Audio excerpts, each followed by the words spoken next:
आज फिर से एक 4 साल की बच्ची के पुनर्जन्म की सच्ची कहानी आप सबके सामने लेकर आई हूँ। आज की कहानी आपको बहुत ही डरा देने वाली है। आज की कहानी आपको सोचने पर मजबूर कर देने वाली है। नमस्कार, मैं महक चौधरी। आज आपके सामने जो कहानी लेकर आई हूँ, ये सच्ची घटना राजस्थान के उदयपुर से है। उदयपुर में राजसमंद नाम की एक जगह है, जहाँ पर एक गांव है परावल। यहाँ पर एक बच्ची जन्म लेती है। उस बच्ची का नाम किंजल रखा जाता है।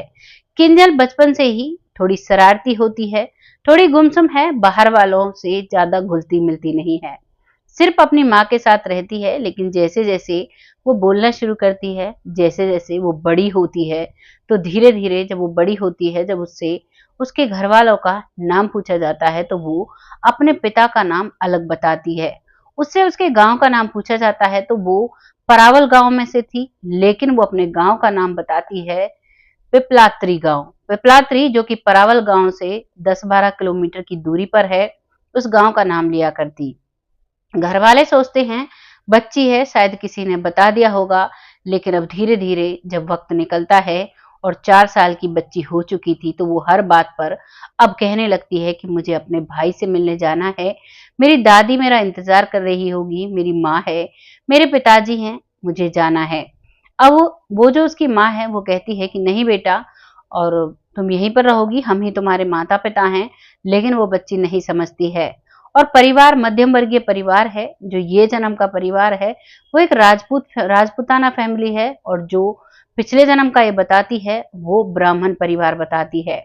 जब इसकी माँ चूल्हे पर खाना बनाया करती, तब ये वहां जाने से डरती है और कहती है कि माँ, मैं यहाँ नहीं जाऊंगी।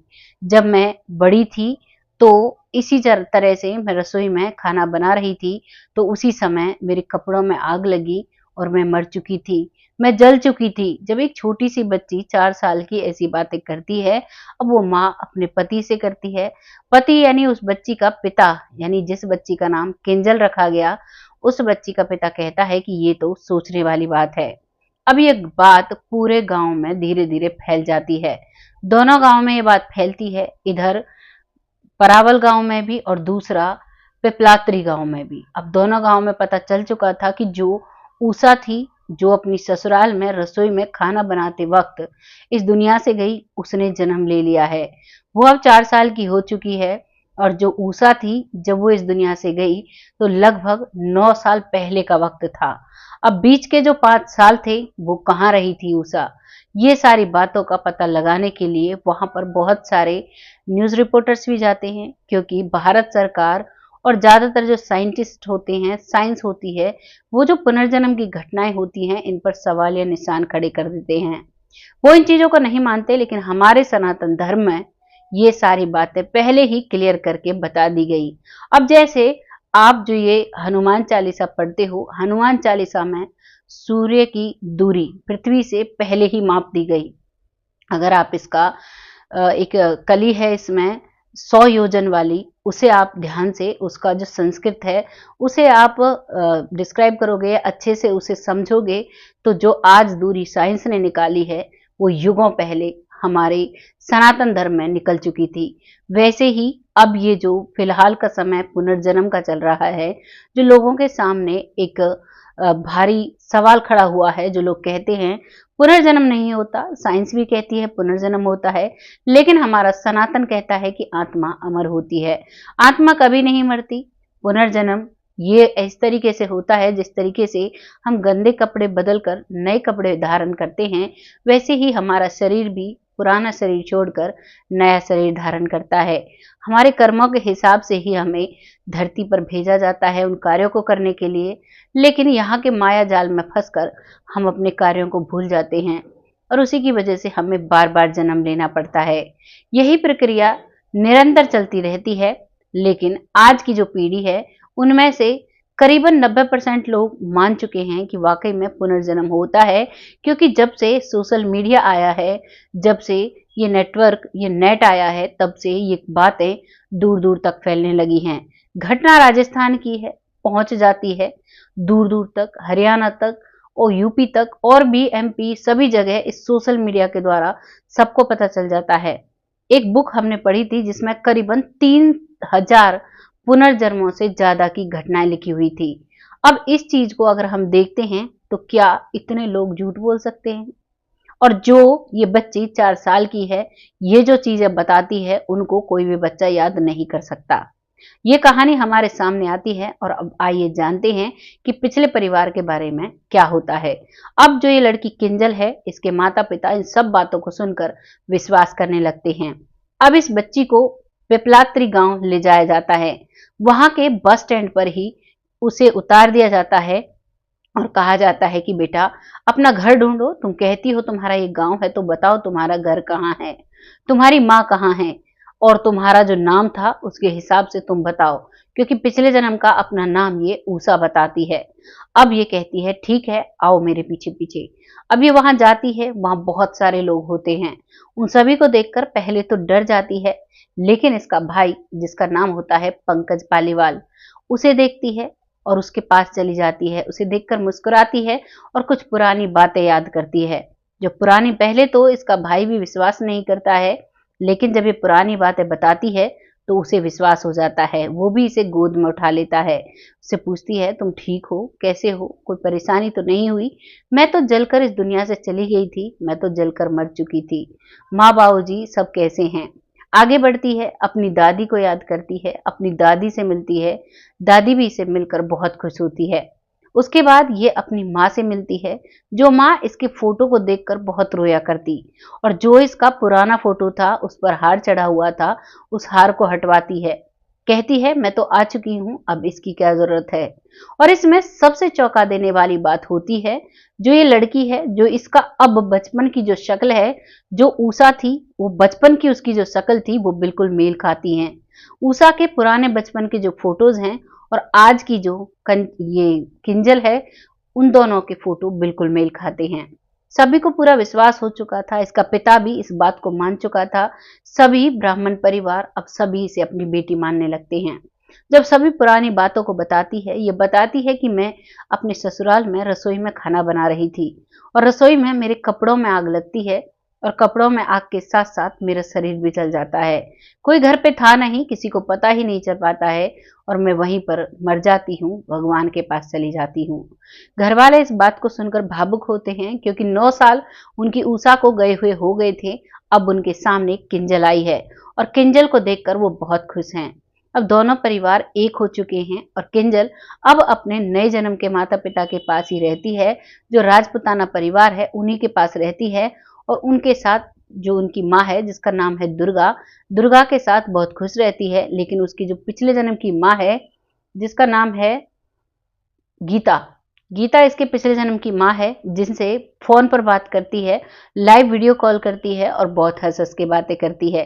जब ये अपनी माँ से मिलने गई थी तो ये अपनी माँ की गोद में सिमट कर बैठ गई थी और कहती है कि माँ तब तो मैं चली गई थी, अब मैं आ गई हूँ, तुम उदास मत रहा करो और ना ही मेरे फोटो पर आप कोई भी हार चढ़ाया करो, अब तो मैं आ चुकी हूँ। और वो अब जब भी, अब वहां से वो जाकर अपने नए जन्म के माता पिता के पास रहती है और उनसे कहती है, उस जब भी वो गुस्सा होती है किसी चीज की वजह से तो वो अपने पुराने फोटोज को देखती है, यानी कि जो ऊषा का फोटो था उसे देखती है और उसे देखकर अपना मन बहलाती है। सब बच्चों से थोड़ी अलग है, थोड़ी सहमी सहमी रहती है, लेकिन अब दोनों परिवारों को, दोनों गांव को यह विश्वास हो चुका है कि जो किंजल है वही ऊषा है और जो ऊषा है वही किंजल है। दोनों का रूप अलग है, शरीर अलग है, लेकिन दोनों एक ही हैं। यानी कि अब यहाँ पर सबको विश्वास हो जाता है कि आत्मा अमर होती है। अब यहाँ पर जो सोशल मीडिया या फिर न्यूज रिपोर्टर्स आते हैं वो कहते हैं कि हम लोग इस बात को सच नहीं मानते। बहुत से कहते हैं कि साइंस इस बात को मानता है, बहुत से कहते हैं साइंस नहीं मानता। अब ये मैं आप पर छोड़ती हूँ, क्या आप इस बात को मानते हैं? जीता जागता उदाहरण है किंजल। आपको मैंने पूरा पता इस कहानी में दिया है, अगर आप चाहें तो उस बच्ची से आप जाकर मिल सकते हैं, उसके बारे में जान सकते हैं, क्योंकि एक परिवार नहीं, दो परिवार नहीं, 2 गांव के परिवारों को इस सारी घटना की जानकारी है। दोनों परिवारों के गांव वाले, दोनों गांव वालों के परिवार वाले सभी जानते हैं और सभी किंजल को भी जानते हैं और सभी ऊषा को भी जानते हैं और धीरे धीरे किंजल बड़ी हो रही है और दोनों परिवारों का तालमेल बहुत अच्छा बना हुआ है। आपको जैसा भी लगे, कोई व्यूअर हमारा ऐसा भी होगा जो शायद हमें राजस्थान से देख रहा होगा, तो इससे हमें पता लग सके, इसी वजह से आप अपने क्षेत्र का नाम लिखा करें, जिससे हमें आइडिया लग सके। और अगर कोई उस जगह से हमें देख रहा है जहां की ये सच्ची घटना है, तो कमेंट बॉक्स में जरूर लिखिएगा, जिससे कि जो लोग कमेंट करते हैं उनको पता लग सके कि जो हम कहानियां लेकर आते हैं वाकई में ये सच्ची कहानियां होती हैं। आपको जो भी लगा है अपनी राय कमेंट बॉक्स में लिखिएगा, लोगों के साथ शेयर करिएगा। ऐसी ही सच्ची और अच्छी स्टोरी लाने में हम बहुत मोटिवेट होते हैं जब आपकी तरफ से एक प्यारा सा कमेंट मिल जाता है। आज की कहानी यहीं पर समाप्त होती है। अब वक्त हो चला है उन लोगों का नाम लेने के लिए जो लोग हमें बहुत सपोर्ट करते हैं, जो लोग हमें दिल से सपोर्ट कर रहे हैं, बहुत प्यारे प्यारे कमेंट लिखते हैं। जिनमें सबसे पहला नाम आता है मंजू जी, जो बहुत अच्छे से कमेंट करती हैं, बहुत अच्छा सपोर्ट करती हैं। उनका कमेंट पढ़कर ऐसा लगता है कि हमारी बहन बात कर रही हैं और हमें बहुत अच्छे से सपोर्ट कर रही हैं। अपना प्यार और सपोर्ट हमारे साथ ऐसे ही बनाए रखें, आपका तहे दिल से शुक्रिया अदा करते हैं। अगला नाम आता है जमुना जी, जो बहुत अच्छे से सपोर्ट करती हैं, बहुत प्यारे कमेंट लिखती हैं। आपका तहे दिल से धन्यवाद। ऐसे ही हमें अपना सपोर्ट बनाए रखें, क्योंकि हम जब वीडियोस लेकर आते हैं तो हमें महसूस होता है कि हम अकेले नहीं हैं। हमारा परिवार हमारे साथ है। ये जो यूट्यूब परिवार इकट्ठा हुआ है, ये हम सबका परिवार है। इसमें हम जो भी खबर लेकर आते हैं, जांच परख कर सच्चाई पर आधारित होती है या फिर सच्ची ही कहानी होती है, तभी आप सबके सामने लेकर आते हैं। और आज की कहानी में तो इस बच्ची के रियल फोटोज भी मैं लगा रही हूँ, क्योंकि हमारे एक सब्सक्राइबर हैं जो कहते हैं कि आप रियल फोटोज क्यों नहीं लगाते। अब आप इस कहानी में आपको इसके रियल फोटोज में लगाकर दे रही हूँ, आप देख लीजिएगा, आप पता भी कर सकते हैं। अगला नाम आता है विपिन कुशवाहा जी, जो बेटी कहकर संबोधित करते हैं, बहुत अच्छे से सपोर्ट करते हैं। हमारे तीनों चैनल्स पर ये आ चुके हैं और हर वीडियो को देखते ही अपना बहुत अच्छा, ये चैनल को आगे बढ़ाने में बहुत अच्छा योगदान दे रहे हैं। आपका तहे दिल से धन्यवाद। अपनी बच्ची पर ऐसे ही अपना आशीर्वाद बनाए रखें। अगला नाम आता है सरयू बाला जी, जो बहुत अच्छे से सपोर्ट करते हैं, बहुत प्यारे प्यारे इनके कमेंट होते हैं, बहुत ही भाव भरे कमेंट होते हैं, देखकर बहुत अच्छा लगता है। ऐसे ही अपना प्यार और सपोर्ट हमारे साथ बनाए रखें। अगला नाम आता है लखविंदर सिंह, जो बहुत अच्छे से सपोर्ट करते हैं, बहुत अच्छे से कमेंट लिखते हैं और हर वीडियो पर इनका कमेंट होता है। ऐसे ही अपना सपोर्ट हमारे साथ बनाए रखें। अगला नाम आता है परमजीत कौर जी, जो बहुत अच्छे से सपोर्ट करती हैं, बहुत प्यारा कमेंट लिखती हैं। आपका तहे दिल से धन्यवाद। ऐसे ही अपना सपोर्ट हमारे साथ बनाए रखें। अगला नाम आता है विवेक, बहुत अच्छे से देखते हैं वीडियोस को, बहुत सपोर्ट करते हैं, बहुत अच्छा साथ दे रहे हैं। आपका तहे दिल से धन्यवाद। ऐसे ही अपना साथ हमारे साथ बनाए रखें।